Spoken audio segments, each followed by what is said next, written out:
కృపామయ TV వీక్షకులందరికీ క్రీస్తు పేరిట శుభాలు వందనాలు తెలియజేస్తున్నానండి. దేవునికి నమ్మకమైనటువంటి దాసుడిగా, నమ్మకమైన వ్యక్తిగా పనిచేసినటువంటి కాలేబు అనే వ్యక్తి గురించి ఈరోజు మాట్లాడుకుందాం. యెహోషువ గ్రంథము 14వ అధ్యాయం 8వ వచనంలో, నేను అనగా కెనెజీయుడగు యెఫున్నె కుమారుడైన కాలేబు నా దేవుడైన యెహోవాను నిండు మనస్సుతో అనుసరించితిని.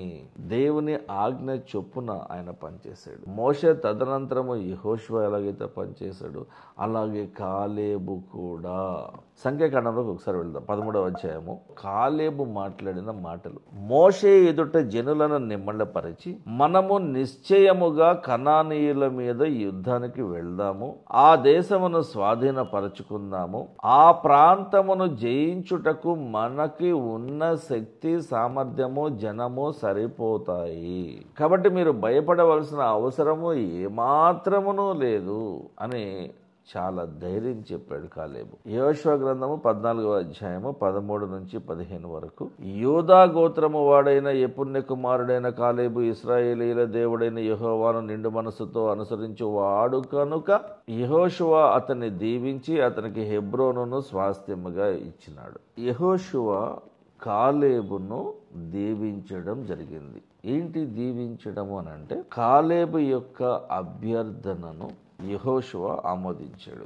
నాకు ఈ ప్రాంతం కావాలి అని అడిగాడు. ఆ అడిగినటువంటి దానిని, ఆ రిక్వెస్ట్ని గ్రాంట్ చేశాడు అనమాట. The request by Caleb has been accepted by Joshua. అది దీవించడం అంటే, అంతేగాని దేవుడు దీవించేటువంటి పద్ధతిలో కాదు. కాబట్టి హెబ్రోను యెఫున్నె అను కెనెజీయుని కుమారుడైన కాలేబునకు నేటి వరకు స్వాస్థ్యముగా ఉన్నది. పూర్వము ఇంతకు ముందు హెబ్రోను పేరు కిర్యతర్బా, అంటే 2 మాటల కలయిక ఇది. ఈ హెబ్రోను ప్రాంతం నాకు కావాలి, నాకు నచ్చింది, నేను ఇక్కడ ఉంటాను, నా వారందరూ కూడా ఇక్కడే ఉంటారు అని చెప్పని అనుకుని, నాకు ఈ ప్రాంతం కావాలి అని చెప్పని ఆ స్వాస్థ్యమును, ప్రాంతములను పంచిపెట్టేటువంటి బాధ్యతను తీసుకున్నటువంటి యెహోషువ దగ్గరకు కాలేబు వెళ్ళి అడగడం జరిగింది.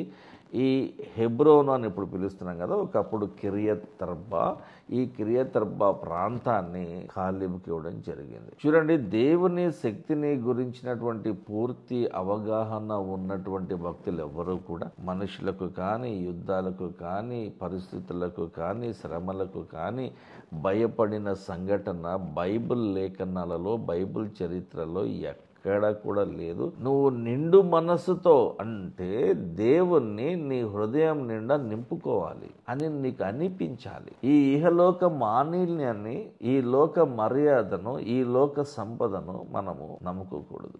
డబ్బు చూడండి, చంపుతుంది, చంపిస్తుంది, చంపేలా చేస్తుంది, కానీ శిక్ష మాత్రం అది అనుభవించదు. అయినా మనకి డబ్బే కావాలి. నీకున్నది ఇంత పొట్ట, నీకు కావాల్సింది ఇంత తిండి. ఇంత పొట్టకి ఇంత తిండి కావాలా? గవర్నమెంట్ జాబ్ ఉంటేనే లైఫ్ అండి, లేదంటే వేస్ట్. ఫస్ట్ ర్యాంక్ వస్తేనే మా పిల్లోడు బెస్ట్, లేదంటే వేస్ట్. అసలు నా కొడుకే కాదు, నాకు కొడుకే లేడు అనుకుంటా అని చెప్పని కూర్చుంటాడు ఒక ఆయన. ఎందుకు పిల్లల్ని అంత టెన్షన్ పెట్టి, రాచి రంపాన్ని పెట్టి చదివించాల్సిన అవసరం ఏమున్నదండి? దేవుని భయం అంటే ఏంటో తెలియచేయని క్రైస్తవుడవు నువ్వు. నీ పిల్లలు పెడదారిన పోతున్నారు, వారిని పట్టించుకున్నటువంటి క్రైస్తవుడవు నువ్వు. బైబిల్ గురించే బోధన పక్కన పెట్టి ఈ లోకంలో ఎలా బ్రతకాలో, డబ్బులు ఎలా సంపాదించాలో నేర్పిస్తున్నావు. నేర్పించు, అది అవసరమే నీ పిల్లలకు. కానీ అదే అవసరం రా అంటే ఎట్లా? రేపు ఒక ఫైనల్ ఎగ్జామ్ ఉందనుకుందాం, ఈ అబ్బాయికో అమ్మాయికో. ఈ రోజు సాయంత్రం వాళ్ళు బైబిల్ తెలిసి చదువుతున్నారు అనుకుందాం. ఊరుకుంటావా నువ్వు పేరెంట్గా?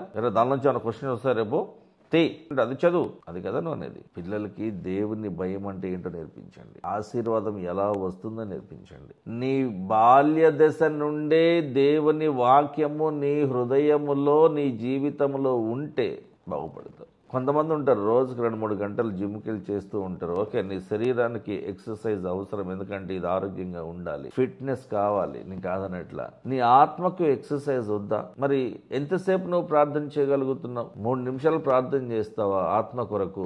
3 గంటలు జిమ్ చేస్తావా శరీరం కొరకు? ఏది పర్మనెంట్గా ఉంటుంది సోదరా? పర్మనెంట్గా ఉండే దాని కొరకు ఎక్కువ సమయం కదా మనం కేటాయించవలసింది.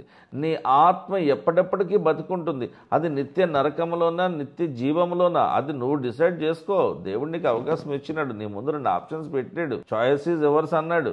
దేవుని మీద ఆధారపడి ఆయన బాహుబలము మనకు తోడుగా ఉంటుంది అనే నమ్మకంతో మాత్రమే మనం ధైర్యంగా ముందుకెళ్ళి సేవ చేయాలండి. దేవా, నీవు నాకు తోడున్నావు, నీవు నాకు తోడుండగా నాకు విరోధి ఎవడు అనేటువంటి ఆ నమ్మకంతో, ఆ బలమైన నమ్మకంతో, ధైర్యంతో మనం ముందుకు పోవాలి సేవలో. కాలేబు దేవుని సేవకుడే, యెహోషువ దేవుని సేవకుడే, మోషే దేవుని సేవకుడే. చూడండి వీళ్ళందరికీ టైటిల్స్ ఎలా ఉన్నాయో.